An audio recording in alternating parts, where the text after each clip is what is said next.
First secrets of Bharat എന്ന മലയാളം ചാനലിലേക്ക് എല്ലാ സുഹൃത്തുക്കൾക്കും വീണ്ടും സ്വാഗതം.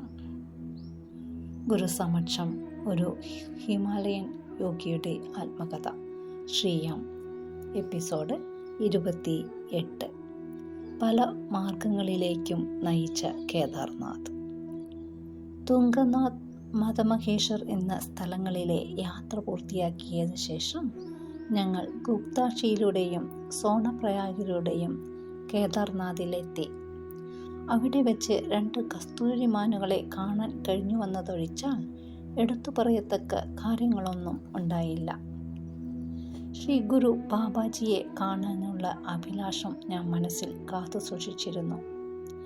കേദാർനാഥിൽ വെച്ച് ഗുരു ബാബാജിയുടെ ദർശനം ലഭിക്കുമെന്നാണ് എൻ്റെ പ്രതീക്ഷയെന്ന് പറഞ്ഞപ്പോൾ ബാബാജി ലഘുവായി ശാസിച്ചുകൊണ്ട് പറഞ്ഞു, ക്രിയായോഗ പരിശീലനത്തിൻ്റെയും ആധ്യാത്മിക സാധനകളുടെയും ലക്ഷ്യം ബാബാജി മഹാരാജിനെ സന്ദർശിക്കുക എന്നതല്ല, സ്വയം ആധ്യാത്മികമായ ഒരു പരിവർത്തനത്തിന് വിധേയമായി ഉയർന്ന ആധ്യാത്മിക തലത്തിൽ എത്തിച്ചേരലാണ് ലക്ഷ്യം.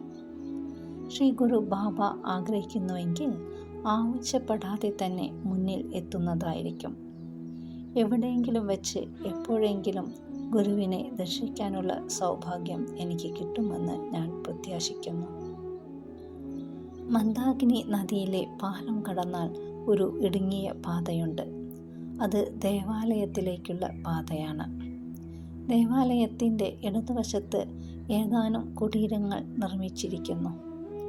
നിലവിലുണ്ടായിരുന്ന ഗുഹകൾക്ക് അനുബന്ധമായും ഗുഹകളെ അനുകരിച്ചുമാണ് കുടീരങ്ങൾ നിർമ്മിച്ചിരിക്കുന്നത്. അവിടെ യോഗികൾ ഏകാന്തതയിൽ കഴിയുന്നു. അവയിൽ ഒരെണ്ണം ബാബാജിക്ക് വളരെ ഇഷ്ടപ്പെട്ടതാണ്. കൂടെ കേദാർനാഥിൽ വരാൻ ഇഷ്ടപ്പെട്ടിരുന്ന ഉത്തരേന്ത്യക്കാരനായ ഒരു വ്യാപാരി നിർമ്മിച്ചതാണ് പ്രസ്തുത കുടീരം. അദ്ദേഹം ബാബാജിയുടെ ഏതാനും ശിഷ്യന്മാരിൽ ഒരാളായിരുന്നുവെന്ന് എനിക്കറിയാമായിരുന്നു. ഞാൻ അദ്ദേഹത്തെ 1-2 തവണ കണ്ടിട്ടുമുണ്ട്. 1983 ന്യൂഡൽഹിയിൽ വെച്ച് അദ്ദേഹം നിര്യാതനായി. ബാബാജിയും ഞാനും കേദാർനാഥിലെത്തി. അപ്പോൾ ആ കുടീരം ശുചീകരിച്ച് താമസയോഗ്യമായി വെച്ചിരിക്കുന്നതായി കാണപ്പെട്ടു. ഒരു മൂലയിൽ ഒരാഴ്ച ധൂനി കത്തിക്കാനുള്ള വിറക് സംഭരിച്ചു വച്ചിരുന്നു. വ്യാപാരി അദ്ദേഹത്തിൻ്റെ പാചകക്കാരനോട് ഞങ്ങൾക്ക് ദിവസവും 2 നേരം ഭക്ഷണം തരാനും തിളപ്പിച്ച പാൽ തരാനും നിർദ്ദേശം നൽകിയിരുന്നു. ഗുഹയിൽ നിന്നും അത്ഭുതകരമായ കാഴ്ചകൾ കാണാൻ കഴിഞ്ഞു. സൂര്യാസ്തമന സമയത്ത് മഞ്ഞുമൂടിയ കേദാർനാഥിന് കമനീയമായ ചുവപ്പ് നിറമായിരുന്നു. ലിംഗം പ്രതിഷ്ഠിച്ചിട്ടുള്ള ക്ഷേത്രത്തിന് മുകളിലൂടെ കൊടുമുടികൾ കാണാൻ കഴിയും. അപരിമേയമായ മഹാശക്തിയെ ആരാധിക്കാൻ പറ്റിയ രീതിയിൽ പ്രതീകാത്മകമായി ക്ഷേത്രത്തിൽ ലിംഗരൂപത്തിൽ പ്രതിഷ്ഠിച്ചിരിക്കുന്നു. മഹായോഗിയായ ശിവന്റെ വികാരോത്തേജിതമായ രുദ്രരൂപമാണ് അവിടെയുള്ളത്. നല്ല വെണ്മയുള്ള ഹിമവസ്ത്രധാരികളായ കേദാരത്തിൻ്റെ സുഹൃത്തുക്കളെയും ചുറ്റും കാണാൻ കഴിയും. അതിശൈത്യമാണ് അനുഭവപ്പെട്ടിരുന്നതെങ്കിലും ബാബാജിയും ഞാനും സന്തോഷകരമായ അനേകം ദിവസങ്ങൾ അവിടെ ചെലവഴിച്ചു. ഞങ്ങൾ എല്ലാ ദിവസവും ലിംഗദർശനത്തിന് ക്ഷേത്രത്തിൽ പോയിരുന്നു. ക്ഷേത്രത്തിലെ തെക്കേ ഇന്ത്യയിൽ നിന്നുമുള്ള ഏറ്റവും മുതിർന്ന പുരോഹിതൻ ബാബാജിയെ അളവറ്റ് ആദരിച്ചിരുന്നു. ക്ഷേത്രത്തിനുള്ളിൽ ഞങ്ങൾക്ക് ഇഷ്ടമുള്ളിടത്തോളം സമയം ഇരിക്കാൻ അനുവദിച്ചിരുന്നു. ശ്രീകോവിലിനുള്ളിൽ നിന്നും പ്രസരിച്ചിരുന്ന ഊർജം ഞങ്ങൾക്ക് തികച്ചും അനുഭവവേദ്യമായി. അതിനാൽ എനിക്ക് അനായാസേന ധ്യാനത്തിൽ മുഴുകാൻ കഴിഞ്ഞു. ധ്യാനത്തിന് ശേഷം ഞങ്ങൾ ഭൈരവ് എന്ന കുന്നിൽ പോയിരുന്നു. കുന്നിൻ്റെ മുകളിൽ നിന്നുമുള്ള കാഴ്ചകൾ ഞെട്ടിപ്പിക്കുന്നതായിരുന്നു. ഞങ്ങൾ അവിടെ ധാരാളം സമയം കണ്ണു തുറന്നു വെച്ചുകൊണ്ട് ധ്യാനത്തിൽ നിമഗ്നരായി ഇരുന്നിരുന്നു. ഭൈരവ കുന്നിനോട് ചേർന്നുള്ള ഒരു ചെറിയ കുന്നിൽ ഭൈരവനാഥിൻ്റെ ബിംബങ്ങൾ പ്രതിഷ്ഠിച്ചിട്ടുള്ള 2 കുടീരങ്ങളുണ്ട്. ഒരു കുടീരത്തിൽ ഉദാസി സാധുവും മറ്റൊന്നിൽ കഞ്ചാവ് വലിക്കുന്ന നാഗസന്യാസിയുമാണ് താമസിച്ചിരുന്നത്. രണ്ടുപേരും ബാബാജിയെ കാണാൻ വരികയും അനുഗ്രഹം വാങ്ങി പോകുകയും ചെയ്തു. ഉച്ചസമയത്ത് ഞങ്ങൾ ഭക്ഷണം കഴിക്കുന്നതിന് ഗുഹയിലെത്തും. അവിടെ പാചകക്കാരൻ ഞങ്ങളുടെ ഭക്ഷണം ഒരുക്കി വച്ചിരിക്കും. ചിലപ്പോഴൊക്കെ ദില്ലിയിലെ വ്യാപാരി നേരിട്ട് വന്ന് ബാബയുടെ അനുഗ്രഹം വാങ്ങിപ്പോയിരുന്നു. ആ സമയം അദ്ദേഹം തൻ്റെ സംശയ നിവാരണത്തിന് വേണ്ടിയും വിനിയോഗിച്ചിരുന്നു. ഞങ്ങൾ ഗുഹയിൽ തന്നെ വൈകുന്നേരങ്ങൾ ചെലവഴിച്ചു. ബാബാജി എനിക്ക് തോകര ക്രിയയും ഉയർന്ന തരത്തിലുള്ള ക്രിയായോഗ പരിശീലനവും നൽകിയിരുന്നു. എനിക്ക് എന്തെങ്കിലും സംശയമുണ്ടെങ്കിൽ അത് തീർക്കുന്നതിന് വേണ്ടി ക്ഷമയോടെ വിശദീകരിച്ചു തന്നിരുന്നു. രാത്രിയിൽ ലഘുവായ ഭക്ഷണത്തിന് ശേഷം ധൂനിയെ അഭിമുഖീകരിച്ചുകൊണ്ട് വളരെയധികം സമയം ധ്യാനത്തിൽ കഴിഞ്ഞിരുന്നു. അതിനുശേഷം ഞാൻ ഉറങ്ങാൻ കിടക്കും. എന്നാൽ ബാബാജി പ്രതിമ കണക്കെ നിശ്ചലനായി ധൂനിയെ നോക്കിയിരിക്കും. സന്തോഷം പ്രദാനം ചെയ്ത 6 ദിവസങ്ങൾ അതിവേഗം കടന്നുപോയി. 7ാമത്തെ ദിവസം ബാബാജി എന്നോട് പറഞ്ഞു, ഞാൻ 4 ദിവസം ഇവിടെ കാണുകയില്ല. ഞാൻ എൻ്റെ ഗുരുവിൻ്റെ കൂടെയായിരിക്കും. അദ്ദേഹം ഇപ്പോൾ അത്ര ദൂരെയല്ല. പക്ഷെ നിന്നെ എൻ്റെ കൂടെ കൊണ്ടുപോകാൻ കഴിയുകയില്ല. നാളെ രാവിലെ ഗുരു ബാബാജി പറഞ്ഞയച്ച 3 പേർ നിന്റെ അടുത്ത് വരും. അവർ നിന്നെയും കൂട്ടിക്കൊണ്ട് ഒരു രഹസ്യ സങ്കേതത്തിലേക്ക് പോകും. അവിടെ വെച്ച് ചില ക്രിയാവിധികൾ നടത്തും. അവയിലൂടെ നിന്റെ തലച്ചോറിന് ബഹുവിധമാനങ്ങളുള്ള മണ്ഡലങ്ങളിലേക്ക് വ്യാപരിക്കാൻ കഴിയും. അവിടെ വെച്ച് നിനക്ക് ചില സങ്കേത വാക്കുകൾ ഉരുവിട്ടു തരും. അത് നീയും ഞാനും മാത്രമേ അറിയൂ. നിനക്ക് സുരക്ഷിതനായി അവരുടെ കൂടെ പോകാൻ കഴിയും. ഞാൻ അവിടെ ഉണ്ടായിരിക്കും. ഇപ്പോൾ എന്തായാലും വിശ്രമിക്കൂ. തുടർന്ന് പരിശീലനം നടത്തൂ. ഇന്ന് രാത്രിയിൽ ഭക്ഷണം ഒന്നും കഴിക്കരുത്. ധാരാളം വെള്ളം കുടിക്കണം. ഇത്രയും പറഞ്ഞതിന് ശേഷം അദ്ദേഹം സ്നേഹപൂർവ്വം എൻ്റെ ശിരസിൽ സ്പർശിച്ചു. എന്നിട്ട് അദ്ദേഹം യാത്രയായി. ഞാൻ അദ്ദേഹത്തിലൂടെ എനിക്ക് ശ്രീ ഗുരു ബാബയെ കാണാൻ അതിയായ ആഗ്രഹമുണ്ട് എന്ന് ഒരു സന്ദേശം എത്തിക്കണമെന്ന് വിചാരിച്ചു. എന്നാൽ അങ്ങനെ ചെയ്യുന്നത് ബുദ്ധിപൂർവം അല്ല എന്ന് വിചാരിച്ച് മിണ്ടാതിരുന്നു. ഒന്നും പറയേണ്ടതില്ലെന്ന കാര്യം അദ്ദേഹത്തിന് അറിയാമായിരുന്നു. കാരണം എല്ലാത്തിനും ഒരു സമയമുണ്ട്. പിറ്റേന്ന് രാവിലെ 3 പേർ എൻ്റെ അടുത്ത് വന്നു. 3 പേരെയും കണ്ടാൽ ഒരുപോലെയിരിക്കും. അവരുടെ ശരീരത്തിൽ ഒരിടത്തും ഒരു രോമം പോലും കാണാൻ കഴിഞ്ഞില്ല. നല്ല ആകർഷകമായ നിറമായിരുന്നു അവരുടേത്. അര മുതൽ മുട്ടോളം എത്തുന്ന ശുഭ്രവസ്ത്രം ധോതി പോലെ ഉടുത്തിരുന്നു. കാലിൽ മെതിയടി ധരിച്ചിരുന്നത് കൊണ്ട് ശബ്ദം പുറപ്പെടുവിച്ചുകൊണ്ടാണ് അവർ നടന്നിരുന്നത്. അവരുടെ തവിട്ടും കറുപ്പും കലർന്ന നിറമുള്ള തലമുടി തോളറ്റത്ത് വീണ് കിടന്നിരുന്നു. ചില ജൈനമുനികൾ തങ്ങളുടെ മുഖം പ്രത്യേക രീതിയിലുള്ള മാസ്ക് കൊണ്ട് മറച്ചു പിടിക്കുന്നത് പോലെ ആഗതർ പച്ച നിറമുള്ള നീളത്തിലുള്ള തുണ്ടു തുണികൾ കൊണ്ട് മുഖം മറച്ചിരുന്നു. അവരുടെ മുഖത്ത് കാണാൻ കഴിഞ്ഞത് അവരുടെ വിശാലമായ നെറ്റിയും തവിട്ടു നിറമുള്ള കണ്ണുകളും മാത്രമാണ്. അവർ ഒരുമിച്ച് ഒറ്റ സ്വരത്തിലാണ് ഹിന്ദിയിൽ സംസാരിച്ചത്. അവരുടെ സ്വരം സൗമ്യവും എന്നാൽ ദൃഢതയാർന്നതുമായിരുന്നു. അവർ ഒറ്റ സ്വരത്തിൽ പറഞ്ഞു, മധു, ഞങ്ങൾ നിങ്ങളെ ചില ക്രിയാവിധികൾ അഭ്യസിപ്പിക്കാൻ വേണ്ടി ഒരു രഹസ്യ സങ്കേതത്തിലേക്ക് കൂട്ടിക്കൊണ്ടുപോകാൻ വന്നവരാണ്. ഞങ്ങളുടെ കൂടെ വരൂ. ഉടനെ ഞാൻ അവരോട് പറഞ്ഞു, ബാബാജി പറഞ്ഞ സങ്കേതവാക്ക് പറയൂ. അവർ ഒരുമിച്ച് സങ്കേതവാക്ക് മന്ത്രിച്ചു. ഞാൻ ഒരു മടിയും കൂടാതെ അവരെ പിന്തുടർന്നു. ഞങ്ങൾ താഴോട്ടിറങ്ങി ഒരു ക്ഷേത്രത്തിൻ്റെ പിന്നിലൂടെ നടന്നു. ഒരിടത്ത് എത്തിയപ്പോൾ അവർ അവിടെ ഒരു നിമിഷം നിന്നിട്ട് പറഞ്ഞു, ഇവിടെ വച്ചാണ് ആദിശങ്കരർ രഹസ്യപാതയിലൂടെ സഞ്ചരിച്ച് മഹാനായ ശ്രീ ഗുരുവിനെ സന്ദർശിച്ചത്. അതിനുശേഷം അദ്ദേഹം പൊതുജനദൃഷ്ടിയിൽ നിന്നും അപ്രത്യക്ഷനായി. 10 മിനിറ്റ് കൂടി നടന്നു കഴിഞ്ഞപ്പോൾ അവർ പറഞ്ഞു, ഇപ്പോൾ ഞങ്ങൾ നിങ്ങളുടെ കണ്ണ് കെട്ടുന്നതായിരിക്കും. അവർ കറുത്ത തുണി കൊണ്ട് എൻ്റെ കണ്ണുകൾ കെട്ടി, എന്നിട്ട് മുന്നോട്ട് കൊണ്ടുപോയി. അതിനുശേഷം അവർ ഒരു വാതിൽ തുറക്കുന്ന ശബ്ദം കേട്ടു. അവർ എന്നെ കോവണിയിലൂടെ താഴോട്ട് കൊണ്ടുപോയി. ആ ഭാഗത്തെ ശാന്തതയും തണുത്ത കാറ്റിൻ്റെ പെട്ടെന്നുള്ള അഭാവവും ഞങ്ങൾ ഇപ്പോൾ ഭൂഗർഭ തുരങ്കത്തിലായിരിക്കും എന്ന് ഊഹിക്കാൻ പ്രേരിപ്പിച്ചു.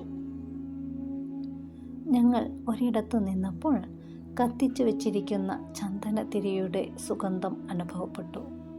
അവിടെ വെച്ച് കണ്ണിലെ കെട്ടഴിച്ചു മാറ്റപ്പെട്ടു. അപ്പോൾ ഞാൻ നിന്നിരുന്നത് എണ്ണവിളക്ക് കത്തിച്ചു വെച്ചിരുന്ന വിശാലമായ ഭൂഗർഭ ഗുഹയിലായിരുന്നു. മധ്യഭാഗത്തുള്ള അഗ്നികുണ്ഡത്തിൽ നിന്നും സുഗന്ധം എല്ലായിടത്തേക്കും വ്യാപിച്ചു കൊണ്ടിരുന്നു. ഒരറ്റത്ത് ബാബാജി ഇരിക്കുന്നത് കണ്ടപ്പോൾ എനിക്ക് ആശ്വാസമായി. അദ്ദേഹം പറഞ്ഞു, പേടിക്കാനൊന്നുമില്ല. നിന്റെ തലച്ചോറിൻ്റെ ചില കേന്ദ്രങ്ങളെ പ്രയോഗക്ഷമമാക്കേണ്ടതുണ്ട്. ധ്യാനത്തിലൂടെയല്ലാതെ മറ്റു മാർഗങ്ങളിലൂടെയാണ് അത് ചെയ്യുന്നത്. അധിക സമയം ഇല്ലാത്തത് കൊണ്ടാണ് ഇപ്രകാരം ചെയ്യുന്നത്. ഞങ്ങൾ കുറച്ച് ധൃതിയിലാണ്. ഈ കേന്ദ്രങ്ങളെ പ്രയോഗക്ഷമമാക്കിയില്ലെങ്കിൽ ഉയർന്ന മാനങ്ങളിൽ എത്തിച്ചേരാനുള്ള മാർഗങ്ങൾ തുറന്നു കിട്ടാൻ അനേകം ജന്മങ്ങൾ വേണ്ടിവരും. ഇപ്പോൾ പ്രാചീനർ ഉപയോഗിച്ചിരുന്ന സോമരസം കുടിക്കൂ. നിനക്ക് വേണ്ടി ഇത് പ്രത്യേകമായി തയ്യാറാക്കിയതാണ്. ഇളം പച്ച നിറമുള്ള ദ്രാവകം നിറച്ച ഒരു വെള്ളിക്കിണ്ണം അദ്ദേഹം എൻ്റെ നേർക്ക് നീട്ടി. ഞാൻ വജ്രാസനത്തിൽ ഇരുന്നു കൊണ്ട് കടുത്ത മധുരമുള്ള ഔഷധപാനം ചെയ്തു. അപ്പോൾ എനിക്കുണ്ടായ അനുഭവം മുമ്പ് കോളേജിൽ പഠിച്ചിരുന്നപ്പോൾ എൻ്റെ സുഹൃത്തായ രഞ്ജിത്തിനോടൊപ്പം അരക്കുപ്പി ബിയർ കുടിച്ചപ്പോൾ ഉണ്ടായ അനുഭവം പോലെയായിരുന്നു. അനുഭവത്തിന് പെട്ടെന്ന് മാറ്റം സംഭവിക്കാൻ തുടങ്ങി. ലഹരി കൂടുതൽ തീക്ഷ്ണമാകാൻ തുടങ്ങി. എന്നെ കൂട്ടിക്കൊണ്ടുവന്ന 3 പേരും എൻ്റെ മുമ്പിൽ ചമ്മറമടഞ്ഞിരുന്ന് സാമവേദ സ്തോത്രങ്ങൾ ചൊല്ലിക്കൊണ്ടിരുന്നു. സ്തോത്രങ്ങൾ ചൊല്ലുന്നതിൻ്റെ ഒഴുക്കിൽ എൻ്റെ മനസ്സും ലയിച്ചു ചേർന്നു. മനസ്സ് വികസിക്കുകയും ശരീരത്തിൽ നിന്ന് പുറത്തേക്ക് ഒഴുകുന്നത് പോലെയും തോന്നി. വിവിധ വർണ്ണങ്ങളിലുള്ള തീവ്രമായ പ്രകാശം കാണുകയുണ്ടായി. അപ്പോൾ ഞാൻ പറഞ്ഞു കേട്ടിട്ടുള്ള LSD അനുഭവങ്ങളെപ്പറ്റി ഓർത്തുപോയി. ബാബാജി കരുതലോടെ എന്നെ ഒരു ശിലാഫലകത്തിൻ്റെ അടുത്തേക്ക് കൊണ്ടുപോയി. അതിൽ ശവാസനത്തിൽ എന്ന പോലെ എന്നെ കിടത്തി. അദ്ദേഹം സംസാരിച്ചു. അപ്പോൾ എനിക്ക് അദ്ദേഹത്തിൻ്റെ ശബ്ദം ദൂരെ എവിടെ നിന്നോ വരുന്നത് പോലെ തോന്നി. കണ്ണടയ്ക്കൂ, അദ്ദേഹം പറഞ്ഞു. നിന്റെ ആത്മാവ് ശരീരം വടിയട്ടെ. തൽക്ഷണം ഞാൻ അത്ഭുതകരമായ ഒരു കാഴ്ച കണ്ടു. ഞാൻ ഗുഹയുടെ ഇടതുഭാഗത്തുള്ള ഭിത്തിയോട് ചേർന്ന് നിന്നുകൊണ്ട് ശിലാഫലകത്തിൽ നിവർന്നു കിടക്കുന്ന എൻ്റെ ശവശരീരം കണ്ടു. ബാബാജിയുടെ നിർദ്ദേശങ്ങൾ പാലിച്ചുകൊണ്ട് 3 പേരും സ്തോത്രങ്ങൾ ഉരുവിടുന്നത് നിർത്തി. എന്നിട്ട് കറുത്ത നിറമുള്ള അർദ്ധഗോളാകൃതിയിലുള്ള ഒരു സാധനം എൻ്റെ തലയുടെ സമീപത്ത് കൊണ്ടുവച്ചു. അർദ്ധഗോളത്തിൽ നിന്ന് അവർ 2 സ്വർണ്ണ കമ്പികൾ ഊരിയെടുത്ത് തലയുടെ 2 ഭാഗങ്ങളെയും കൂട്ടിച്ചേർത്ത് കെട്ടി. എന്നിട്ട് അവർ ആ സൂത്രത്തിൻ്റെ മുകൾ ഭാഗം ബലമായി അമർത്തി. ഞാൻ സുരക്ഷിതനായി നിന്നിരുന്ന സ്ഥലത്ത് നിന്നുകൊണ്ട് ഇതാണ് കണ്ടത്. എൻ്റെ ശരീരം അപസ്മാരം പിടിപെട്ടവനെ പോലെ ചലിക്കാൻ തുടങ്ങി. അത് കണ്ടുകൊണ്ട് നിൽക്കുകയായിരുന്ന ഞാൻ നടുങ്ങി. ഞാൻ വീണ്ടും എൻ്റെ സ്വന്തം ശരീരത്തിലേക്ക് മടങ്ങി. അപ്പോൾ ശരീരത്തിൽ അപസ്മാര രോഗികളുടെ കോച്ചൽ അനുഭവപ്പെട്ടു. നട്ടെല്ലിന് തീവ്രമായ പൊള്ളുന്ന വേദന അനുഭവപ്പെട്ടു. നട്ടെല്ലിൽ നിന്നും പുറപ്പെട്ടുകൊണ്ടിരുന്ന ചൂട് കാരണം എൻ്റെ മുഴുവൻ ശരീരവും, പ്രത്യേകിച്ച് എൻ്റെ ശിരസ്സും അഗ്നിക്കിരയായതുപോലെ തോന്നി. ഞാൻ ഏറെക്കുറെ എൻ്റെ ജീവിതം അവസാനിച്ചുവെന്ന് കരുതി. ഈ പ്രതിസന്ധിയിൽ നിന്നും എനിക്ക് മോചനമില്ലെന്നും വിചാരിച്ചു. പെട്ടെന്ന് വല്ലാത്തൊരു അലർച്ചയുടെ ശബ്ദം കേട്ടു. അതെ, ശബ്ദം ഉത്തര ക്ഷണത്തിൽ ആശ്വാസദായകരമായ ഒരു മൂളലായി പരിണമിച്ചു. അത് എൻ്റെ ബോധത്തെ തഴുകി. ആരോ ഒരാൾ വളരെ സമയമെടുത്ത് ഇമ്പമാർന്ന സ്വരത്തിൽ ഓം എന്ന് ഉച്ചരിക്കുന്നത് പോലെ തോന്നി. ശരീരത്തിലെ കോച്ചൽ അപ്രത്യക്ഷമായി. ചൂട് ശമിച്ചു. തണുപ്പുള്ള രാത്രിയിൽ അഗ്നികുണ്ഡത്തിൽ നിന്നും ലഭിക്കുന്ന ചൂടിൽ നിന്നും ശരീരത്തിന് കിട്ടുന്ന ആശ്വാസം പോലെയാണ് ഒരു അനുഭവമാണ് അപ്പോൾ ഉണ്ടായത്.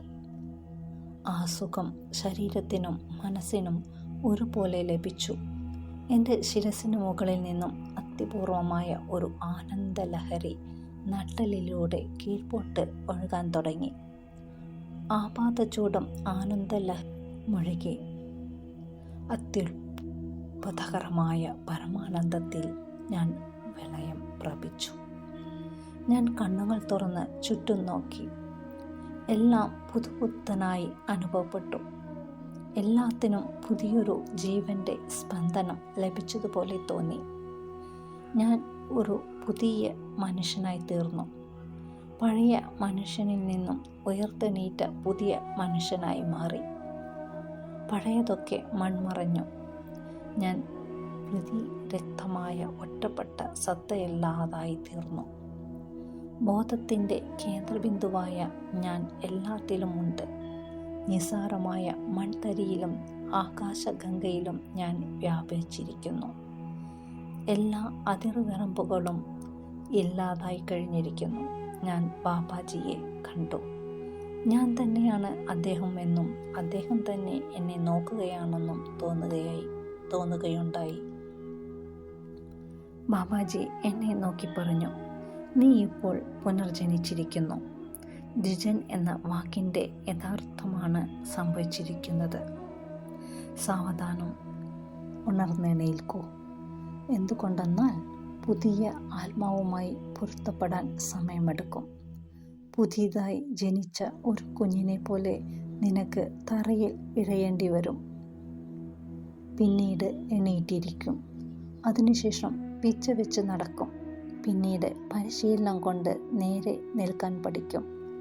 ഒടുവിൽ പൂർണ്ണത കൈവരിച്ച് ആത്മവിശ്വാസത്തോടെ കാൽ നീട്ടിവെച്ച് നടക്കും. ഞാൻ നിന്നെ അനുഗ്രഹിക്കുന്നു. ശ്രീ ഗുരു ബാബാജി തൻ്റെ പഴയ ശിഷ്യനായ മധുവിനെ ഋഷികേശിൽ വെച്ച് അധികം വൈകാതെ എപ്പോഴെങ്കിലും കാണും എന്ന വാഗ്ദാനം നൽകിയിട്ടുണ്ട്. നമുക്കിനി നമ്മുടെ ഗുഹയിലേക്ക് മടങ്ങിപ്പോകാം. ഒരിക്കൽ കൂടി കണ്ണടച്ചുകൊണ്ട് പത്മാസനത്തിലിരിക്കൂ. ഞാൻ അദ്ദേഹത്തിൻ്റെ ആജ്ഞ അനുസരിച്ചു. ശക്തമായി വീശിയ കാറ്റ് എന്നെയും വഹിച്ചുകൊണ്ട് എവിടെയോ കൊണ്ടിട്ടതുപോലെ എനിക്ക് തോന്നി. നിമിഷങ്ങൾക്കുള്ളിൽ ഞാൻ താഴോട്ട് ഇറങ്ങി വരുന്നത് പോലുള്ള തോന്നലുണ്ടായി. പെട്ടെന്ന് എൻ്റെ ചലനം നിലച്ചു. അപ്പോൾ ബാബാജി പറഞ്ഞു, കണ്ണുകൾ തുറക്കൂ. ഞാൻ കണ്ണു തുറന്നു. അപ്പോൾ ഞങ്ങൾ രണ്ടുപേരും മലഞ്ചെരുവിൻ്റെ മുകളിലുള്ള തങ്ങളുടെ വാസസ്ഥലമായ ഗുഹയിൽ ഇരിക്കുന്നതാണ് കണ്ടത്. ബാബാജി പറഞ്ഞു, ഇത്തരത്തിലുള്ള ഗമനാഗമന പ്രക്രിയ ഇനി ഒരിക്കലും ആവർത്തിക്കപ്പെടുകയില്ല. ഒരു നിമിഷം കഴിഞ്ഞ് അദ്ദേഹം തുടർന്നു, ഈ ഭൂമിയിൽ നിന്റെ കാലാവധി പൂർത്തിയാകുന്ന സമയത്ത് നിർദ്ദിഷ്ടമായ ഒരു കാരണം മൂലം ആവർത്തിച്ചേക്കും. ശരി, നീ ലാലാജിയുടെ അടുത്ത് പോയി നിനക്കുള്ള ഭക്ഷണത്തിന് ഏർപ്പാടാക്കൂ. അപ്പോഴേക്കും ഞാൻ ധൂനി കത്തിക്കട്ടെ. ഞങ്ങൾ കേദാർനാഥിൽ 4 ദിവസം കൂടി തങ്ങി. ആ ദിവസങ്ങളിൽ ഞാൻ ബാദരായണ വ്യാസനാൽ വിരചിതമായ ബ്രഹ്മസൂത്രത്തെ പറ്റിയുള്ള കാര്യങ്ങൾ ബാബാജിയുമായി ചർച്ച ചെയ്ത് സംശയ നിവൃത്തി വരുത്തി. കൂടാതെ രഹസ്യവാദ മിസ്റ്റിക് ഗ്രന്ഥമായ പിസ്റ്റിസ് സോഫിയായും ചർച്ചയ്ക്ക് വിഷയമായി. ഇതോടെ ഈ എപ്പിസോഡ് അവസാനിച്ചു. വീണ്ടും അടുത്ത ആഴ്ച കാണാം. നന്ദി, നമസ്കാരം. ഹരി ഓം.